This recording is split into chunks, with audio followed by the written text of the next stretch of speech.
Bienvenue, chers passionnés d'histoire. Je suis heureux de vous retrouver pour ce nouvel épisode de cette série Toutes les batailles de Napoléon. Oui, je dis bien toutes les batailles. Comme nous l'avons vu dans les épisodes 3 et 4, le début de la campagne d'Italie s'est très bien passé pour Napoléon Bonaparte. Son armée était pourtant en infériorité numérique face aux Autrichiens et aux Sardes. Mais il a inventé une nouvelle manière de faire la guerre à la base de ruses, de mouvements très rapides.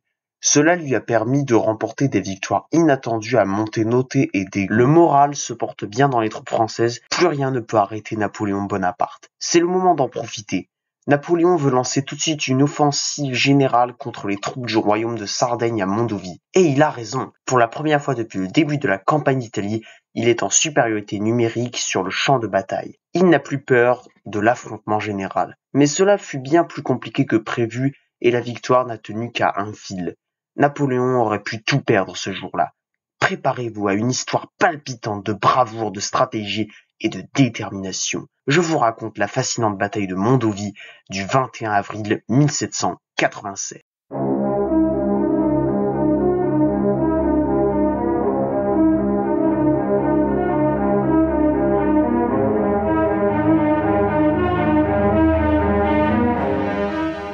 Nous sommes le 21 avril de l'année 1796 lorsque deux forces redoutables s'affrontent au milieu des paysages pittoresques de l'Italie. D'un côté, l'illustre armée française dirigée par l'ambitieux Bonaparte lui-même.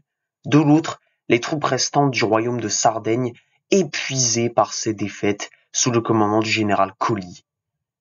Pour atteindre Mondovì, il faut d'abord franchir le village de Vico qui est défendu par les Sardes. Le récit de cette journée incroyable commence donc dans le charmant village de Vico, perché sur une colline surplombant le magnifique Notre-Dame de Vicofort. Ses contours étendus en faisaient un endroit mal adapté à la défense, mais les collines environnantes et les positions stratégiques offraient un brin d'espoir pour les forces sardes. Au petit matin, les Français s'avancent dans le village de Vico. Tout va très vite. Le choc commence par un échange furieux de tirs d'artillerie et de mouvements rapides de troupes. Les avant-postes sardes reculent rapidement face à l'assaut français. Le village devient un champ de bataille, ses rues résonnent avec le tonnerre assourdissant des canons. Les forces françaises menées par le redoutable général Menhir avancent sans relâche, contournant l'ennemi et lançant une attaque à grande échelle. Vague après vague, les soldats français chargent, cherchant à déloger les défenseurs sardes de leur position. La lutte s'intensifie au fur et à mesure que la bataille fait rage. Les deux camps combattent avec une détermination inébranlable, désespérés de prendre le dessus. Les grenadiers sardes, soutenus par leur artillerie, défendent farouchement leur position, infligeant de lourdes pertes aux Français. Mais la ténacité des troupes françaises, combinée à la brillante tactique de Bonaparte, commence à faire pencher la balance.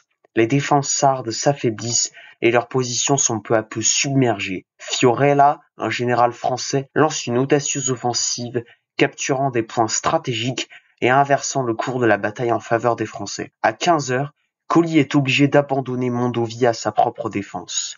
Les troupes sardes, épuisées et démoralisées, n'ont d'autre choix que de battre en retraite. La cavalerie française, dirigée par le général Beaumont, pourchasse les fuyards, ajoutant à leur malheur. À 18 heures, après 1 heure de bombardement, la ville de Mondovì décide de capituler et de se rendre aux Français.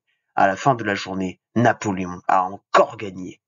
La bataille de Mondovì s'est conclue de manière décisive, laissant les Sardes avec des pertes considérables, 9000 prisonniers, 900 blessés et 10 officiers supérieurs capturés. Cette victoire est déterminante pour la suite de la campagne d'Italie. Le royaume de Sardaigne est contraint de signer un armistice le 28 avril. Il est définitivement détaché des Autrichiens. Pour poursuivre sa conquête de l'Italie, Napoléon doit maintenant franchir le Pô. C'est ce que nous verrons dans l'épisode 6, la bataille du pont de Lodi, qui a eu lieu le 10 mai 1796. C'était Adrien Analyste, votre analyste d'histoire.